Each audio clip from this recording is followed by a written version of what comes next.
duurder wordt, dan houdt ik ermee op, want mijn band moet er terugspelen. Dat zei vrouw Visser Geriep. Zij speelt in brassband Looft en Heer. En ik deze band, met liek als een hele soort oren muziekkorpsen, als het om de Buma leidt, een paar duizend goeden meer betalen. De Buma vreeg dat geld voor het repertoire dat de muziekkorpsen spelen willen. En dat geld is dan weer nodig voor diegenen die de ruggen had van die muziek. Er binnen nu provincie zo'n 230 korpsen en 160 daarvan krijgen financiële problemen als de plan van de Buma terugkeren.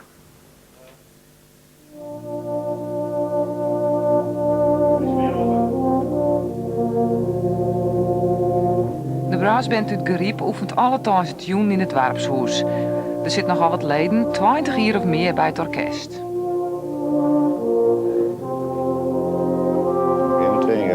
Ik denk van dik 3 jaar al.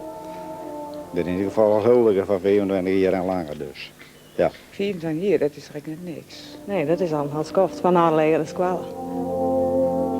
Er zijn zo'n 230 korpsen in Friesland, maar zo'n 10.000 leden. In Geriep hebben ze 40 leden. Een paar keer in het jaar hebben ze een uitviering en ik was een concours. Voor de muziek moet ze uitvieringsruchten betellen.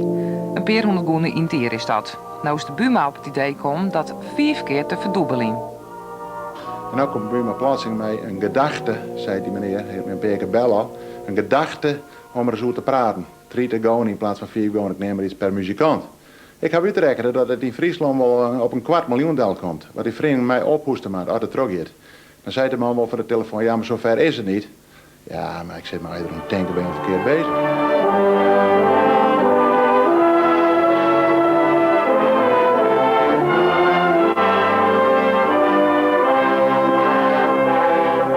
Het mag gewoon net, het kan net.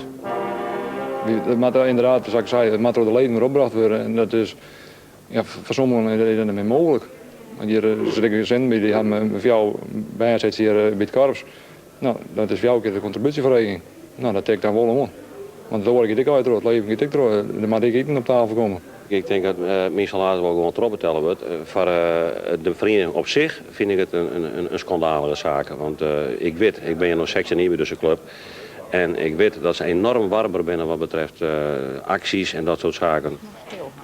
En de leden die zullen de duizenden goen extra opbrengen moeten. Maar als er nog een tientje bij komt?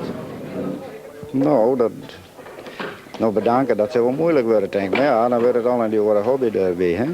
Nou, dat zou misschien van mij af wat het waar wezen, maar dan zit je er gewoon bij. Er zit er meisje vrouwen bij. En dat is een heel gezin. En voor hun zal het een heel probleem worden. Vrouw Visser bij Gleek, ze zit met haar man en 2 benen, ik bij de brassband. Ze leeft je van de muziek. Als het joerder wordt, dan houdt vrouw Visser er mee op. Als ik het zou omrekenen in de muzieklessen en de contributie, dan zit ik op ongeveer 100 gewoon in de maand. Nou, dat is een behoorlijk bedrag, hè? Maar daarom, het is je eigen liefhebberij. Je doet het zelf. Maar als er nog eens wat kosten bij komen, dan weet ik net. Dan denk ik dat ik de eerste ben die het ouwhekken. Want ja, de band die had de toekomst, dus die moet terugspelen. Want ik bedoel, het moet wel betaalbaar blijven. Dat is nou nog, maar het is duur. Uit zijn de contributie worden er acties op touw zetten om geld binnen te krijgen. We gaan ook bij de dwarren langs en alles.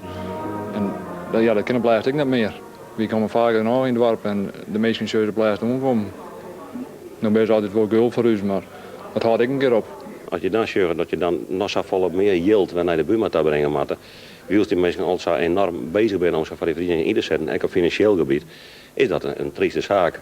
Om, ja, misschien denk ik dan wel eens om de werkgelegenheid van een aantal mensen bij Buma in stand te houden. En maar dat dan gebeuren door middel van slaatje acties en dat soort zaken. Ik voel dat wel hoor. De geerwerk in de muziekvereniging zal de werkvermaatje. Nou, Buma die had natuurlijk faxen gewoon en die had telefoontjes gewoon, dat zei het fax. En de verantwoordelijke interim manager die had mij bellen. En in eerste instantie dacht ik, er is een vastzitter uit Friesland die zeurt wordt. Maar ik had hem even onder de erenborsten dat ik vastzitter geweest ben van de SMN. En dat ik contracten tekend heb bij Buma. Ik weet heus wat te spelen. En dat bij hier ging genoeg benemen. En toen woonde de man natuurlijk al in. Maar ze ben als de deur voor artikelen, want het me vregen om te voorkomen dat er nog meer in de publiciteit komt. Nou, ik zei, ik hoor de publiciteit net zien. Want dit ben goede schoten voor de boek, zodat je hem straks net verkeerde dingen doet. Nou, daar werd er net blierd mee, maar dat interesseert me niks. De plannen van de Buma binnen nog net roem. In de Tweede Kamer ben er ook al vragen hoe stelt. En elke keer hopen dat de politiek de verheging tjingen kan.